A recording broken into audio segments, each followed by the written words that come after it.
கன்னி ராசிக்கான பலன். ராசியை புதன் 8ஆம் இடத்தில் இருக்கிறார். கன்னி ராசிக்காரர்கள் தங்கள் ஆரோக்கியத்தை பார்த்துக்கொள்வது நல்லது.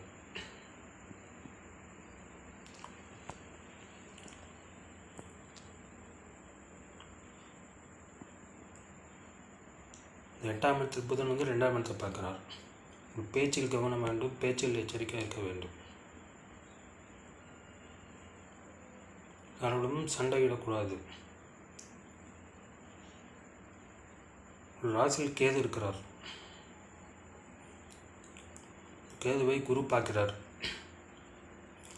குரு கேது தொடர்பு உங்களை ஆன்மீகத்தில் ஒரு இன்ட்ரெஸ்ட் வர வைக்கும். தீர்த்த யாத்திரை செல்வீர்கள். ராசிக்கு 7ஆம் இடத்தில் செவ்வாய் ராகு இருக்கிறார். செவ்வாய் உங்கள் ராசியை பார்க்கிறார். அதனால் நீங்கள் அதிகம் கோபப்படுவீர்கள். கோபத்தை கட்டுப்படுத்திக் கொள்வது நல்லது. கணவன் மனைவியிடையே கருத்து வேறுபாடு ஏற்படும். கணவன் மனைவியிடையே சண்டை சச்சரவு இருக்கும். கணவன் மனைவி கொஞ்சம் விட்டு கொடுத்து செல்வதுதான் நல்லது.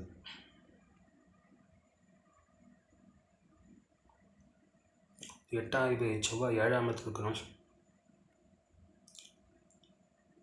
வாகனத்தை செல்லும்போது எச்சரிக்கையாக இருப்பது நல்லது. விபத்துக்கள் ஏற்படுறதுக்கு வாய்ப்பு இருக்கிறது.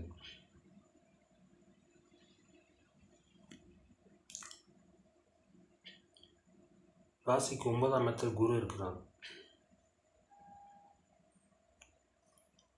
7ஆம் அதிபதியான குரு 9ஆம் இடத்தில் இருக்கிறது சிறப்பு.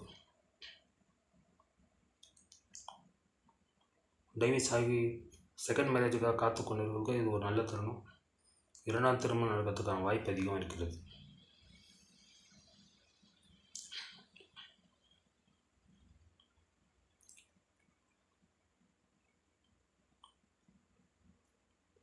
திருமணம் செய்ய காத்து கொண்டிருக்கு இது ஒரு சிறப்பான காலம்.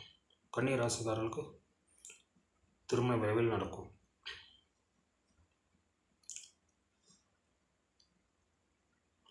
மூன்றாம் இடத்தை குரு பார்க்கிறார். பயணங்கள் மூலம் உங்களுக்கு நன்மை ஏற்படும். இளைய சகோதரர்கள் நன்மை ஏற்படும்.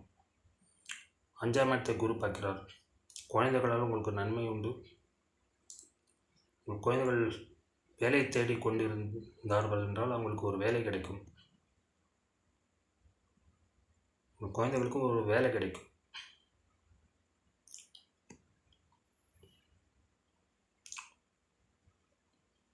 மாத பிற்பதில் சுக்கிரன் வந்து விடுவார். குரு சூரியன் சுக்கிரன்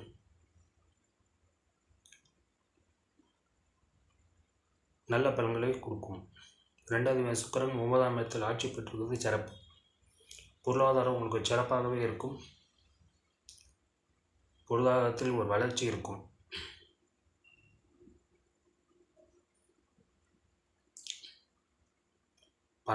சூரியன் 9ஆம் இடத்திற்கு வெளிநாட்டுக்கு செல்வம் காத்து கொண்டிருக்கு இது ஒரு நல்ல வாய்ப்பு. வெளிநாட்டில் வேலை கிடைக்கும். வெளிநாட்டில் கல்வி பயிலலாம்.